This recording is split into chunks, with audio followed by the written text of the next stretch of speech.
Bien, muy buenas tardes a todas, a todos.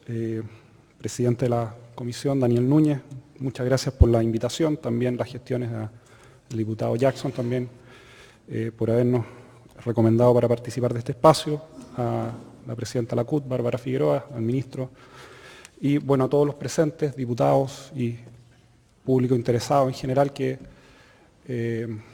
nosotros a nombre de la Fundación Nodo 21, que la verdad que no tenemos muchos intereses y preocupaciones específicas del proyecto, ni a favor ni en contra como fundación, queremos contribuir tomando la preocupación general que ha mostrado este proyecto de hacerse cargo del objetivo principal que tiene el CENSE, que es el sistema de capacitación y empleo, que establece una ley que tiene por objetivo promover el desarrollo de las competencias laborales, contribuyendo adecuadamente al empleo y a mejorar la productividad de los trabajadores. Creo que hemos discutido poco del problema fundamental, que es cómo mejoramos la productividad de los trabajadores.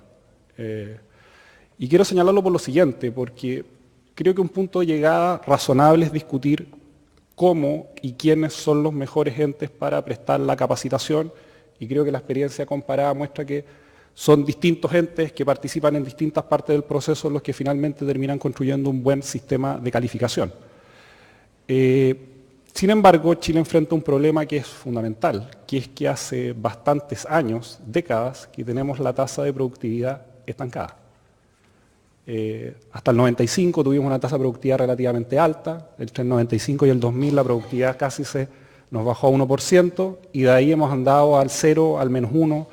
El último par de años eso se ha recuperado un poquito, pero en tendencias estructurales tenemos un problema de país, que es que este país está produciendo básicamente con más lo mismo y por lo tanto se está produciendo un crecimiento que no tiene que ver mucho con la productividad. Por supuesto que esto no es solamente responsabilidad de CENSE y menos de un actor en particular. Cuando tenemos un país que invierte 0.36 en I+D, donde generalmente se le delegan muchas de esas funciones que debiese asumir el Estado, como lo hacen en la mayoría de los países desarrollados, a actores particulares, efectivamente a largo plazo los países tienen consecuencias. Y creo que una ausencia de una política nacional de capacitación efectiva ha hecho que como país experimentemos las consecuencias de que no solamente ahora tenemos estancada la productividad, sino que empezamos a tener estancado el crecimiento. Porque incluso podríamos llegar a tener crecimiento sin más productividad, pero ahora incluso la mayor productividad está empezando a estancarse y vamos a enfrentar un problema que no solamente, y como muchas veces se dice en las empresas, va a afectar a los trabajadores. La automatización no se elimina trabajos, elimina industrias, elimina pymes. Y por lo tanto no es solamente un problema de los trabajadores el problema de la automatización. Es un problema de los actores económicos, de las organizaciones sindicales, de las organizaciones estatales, de hacerse cargo de este problema. Entonces, en ese sentido, hay que señalar un punto adicional. Efectivamente, el mercado laboral chileno está cambiando mucho, de forma bastante acelerada. La buena noticia es que no van a desaparecer los puestos de trabajo. Yo trataría de sacar ese fantasma de la mesa. Pero lo que va a ocurrir es que si no hacemos nada diferente a lo que hemos venido haciendo los últimos 10, 15 años, es que vamos a tener empleos menos productivos. Porque podremos tener a lo mejor la tasa de productividad estancada, pero a medida que otros países sí aumentan la productividad, en términos relativos nos empobrecemos como país. Entonces tenemos un problema. Y la pregunta es si el CENSE y este proyecto de modernización ayuda o no en esa dirección. En algunos sentidos creo que el proyecto avanza sobre todo en materia de regulaciones, que entiendo que es el elemento más polémico porque abre y cierra puertas.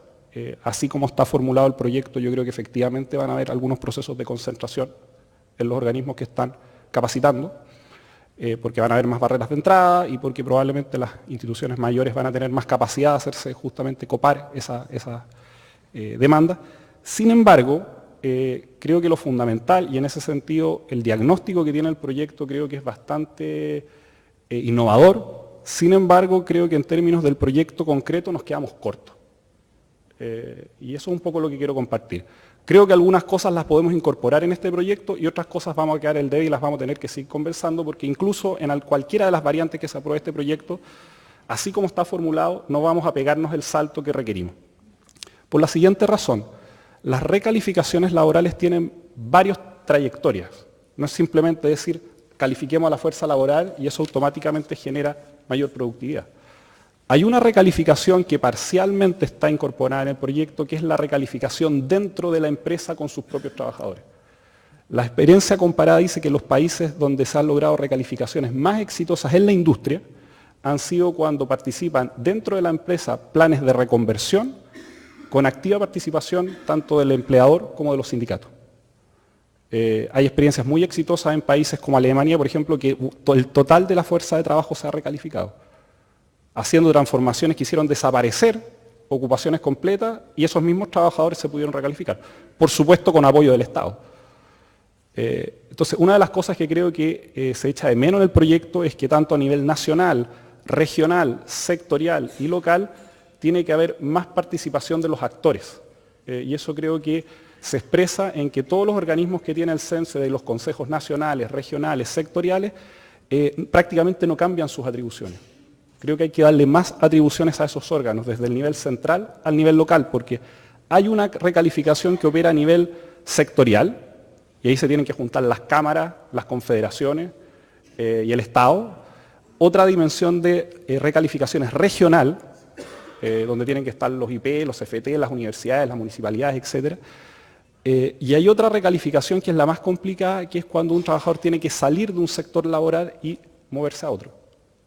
Les quiero dar solo un ejemplo. Hay un sector hoy día de la industria bancaria, que creo que ahí en el informe tienen que revisar, que es que ya el 2013 en adelante la industria bancaria tiene estancada la tasa de crecimiento de su fuerza de trabajo. De hecho, el último año se perdieron 1000 puestos de trabajo en la banca. Siempre se pone el ejemplo del cajero, que va a ser reemplazado.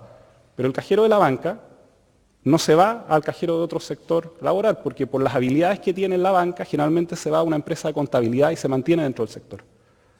Pero hay otro cajero, que puede ser el cajero a lo mejor del retail y del supermercado, que con la automatización no va a ir a otro sector del retail, desaparece.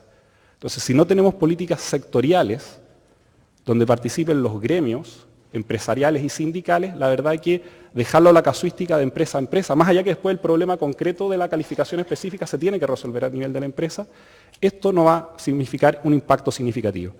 Y creo que el proyecto solamente se encarga de dos niveles, a partir de las franquicias de la calificación dentro de la empresa, pero sin ninguna política a largo plazo, o bien de incorporar vía el fondo de capacitación a personas que están fuera del mercado laboral.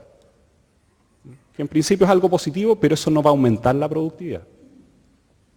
No la va a aumentar. Son trabajadores muy poco calificados que se insertan en sectores muy poco productivos y que no van a explicar un salto de productividad.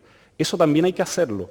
Solamente que el foco principal del proyecto no está enfocado a lo que nos va a permitir justamente mejorar los salarios, las utilidades, el crecimiento en un mediano plazo.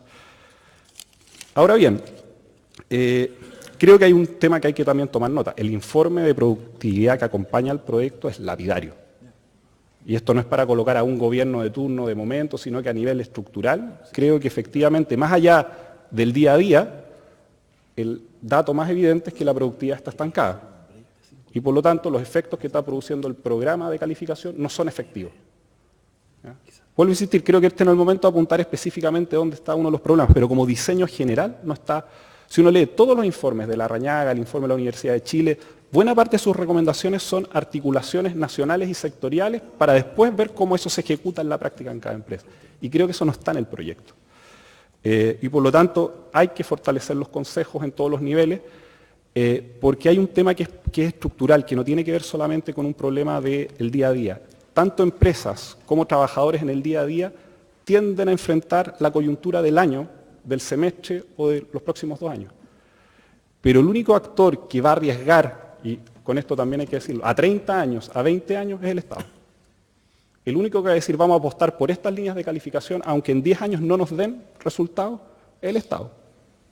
Nadie invierte en un proyecto que uno le dice, mira, esto a lo mejor va a dar plata en 30 años. Así lo hicieron los países desarrollados. Apostaron a planes de 20 años, de 30 años, justamente donde los actores particulares no se atrevieron a innovar.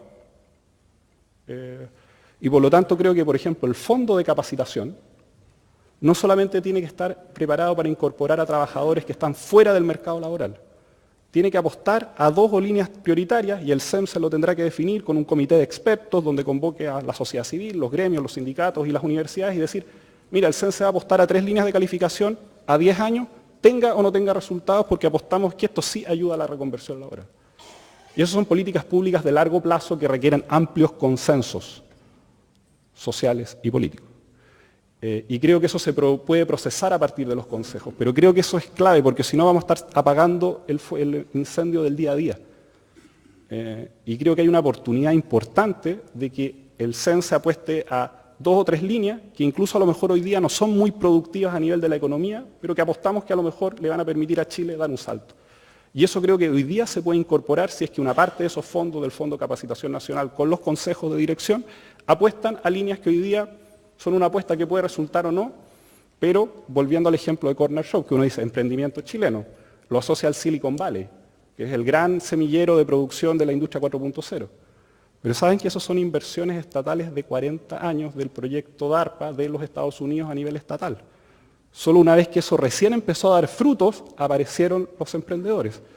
No es ni Amazon, no es ni Apple los que produjeron las innovaciones. Todas las innovaciones de la industria 4.0 son del Estado y de las universidades. De proyectos que se realizaron a 40 años plazos, que una vez que empezaron a dar fruto, rindieron. Eso podemos incorporarlo hoy día en una ley si es que incorporamos algunas líneas estratégicas que van a ser ahora sí definidas a escala sectorial, porque además son políticas que no se pueden aplicar a rajatabla a nivel nacional, sin sectores y sin regiones. Creo que eso es clave. Bueno, yo creo que las preocupaciones que se han manifestado en torno a las pymes, creo que son cosas que se pueden ir resolviendo, de que cómo van a quedar fuera o van a quedar dentro de este proyecto. Hay una preocupación particular del artículo 34 respecto a los precontratos de calificación. Se extienden a 4 meses y se puede ampliar en un 50% a jóvenes de 18 a 25 años. Hay experiencias exitosas de eso, pero en muchos países son formas de esconder informalidad a partir de capacitaciones, trabajo que duran 4 meses y después simplemente esos trabajadores quedan fuera. Ha pasado en muchos países y por lo tanto si no hay mecanismos de control efectivos para que sean realmente capacitaciones y no trabajo encubierto, puede terminar ocurriendo que tengamos una importante fuerza de trabajo, el 10% de la dotación, en esa condición. Me gustaría terminar con un punto que yo diría que es una de las grandes falencias de buena parte de los datos que vimos hoy día en las distintas presentaciones. El mercado laboral chileno está altamente dividido por géneros. Hay sectores completamente masculinizados, la industria extractiva, la minería, la manufactura, y hay sectores completamente feminizados, los servicios, la salud, la educación. Las mujeres hoy día en Chile tienen 2 carreras posibles de trayectorias laborales. O son profesionales o técnicas en salud y en educación. La mitad de las mujeres en Chile profesionales o técnicas trabajan en salud y en educación y por lo tanto no entran a las carreras de ingeniería, por ejemplo, o carreras técnicas, que sabemos que tienen brechas salariales importantes, y a nivel de educación media, las mujeres se terminan empleando en su gran mayoría en servicios de retail de baja calificación o en oficina. Si no hay políticas focalizadas en mejorar la empleabilidad de las mujeres en Chile, no hay forma que se eleve la productividad. Los últimos 30 años, 20 puntos de la fuerza laboral que ha crecido, las mujeres en el año 88 eran el 28% de las mujeres trabajaba en el mercado laboral. Hoy día lo hace casi el 50%. Los hombres en los últimos 25 años han pasado del 75 al 70%. Ya no van a seguir entrando más hombres al mercado laboral. Todo el crecimiento del mercado del trabajo chileno en los últimos 30 años lo explican las mujeres que se insertan por razones culturales y por razones de diferencias de género en posiciones con menos empleabilidad y con menos productividad, por las carreras que estudian, por las oportunidades laborales que tienen y por la doble carga que tienen en el trabajo de la familia. Y en el proyecto y en las cifras que ahí nos muestran podemos a lo mejor incluso mejorar en el total la empleabilidad de los trabajadores en Chile y mejorar en el total las calificaciones. Y fruto que ya existen desigualdades, las desigualdades entre hombres y mujeres aumentan aún más, como un efecto no esperado de las políticas de capacitación. Entonces, es fundamental que se incorporen políticas especiales que aumenten aún más las calificaciones laborales de las mujeres en todos los sectores de la economía. Porque eso les va a permitir efectivamente mayores grados de libertad, mayores grados de empoderamiento y por lo tanto mayores niveles de igualdad en relación a los hombres. Y creo que eso es algo totalmente ausente del discurso, del debate, de los datos que hemos visto y me parece que son fundamentales. Entonces, simplemente para terminar, creo que tenemos una oportunidad limitada, creo que hay muchas de estas cosas que el proyecto no va a resolver. y nos van a quedar pendientes discutir de otros proyectos que están ahí en juego y de los proyectos que aún no se han diseñado. Tenemos la posibilidad de empujar una suerte de modernización tercermundista, donde todavía nos quedemos un poco en la zona de confort dentro de la caja, o si abrimos un diálogo más democrático, donde sigamos discutiendo sobre actores, no en ese sentido se pone a predisposición de elaborar más propuestas, más indicaciones, más proveer de más de datos, estamos a total disposición, o efectivamente apostar a un aumento de la productividad que sin duda va a tener efectos muy positivos en la sociedad chilena. Así que eso, muchas gracias por la invitación. Muchas gracias, Giorgio.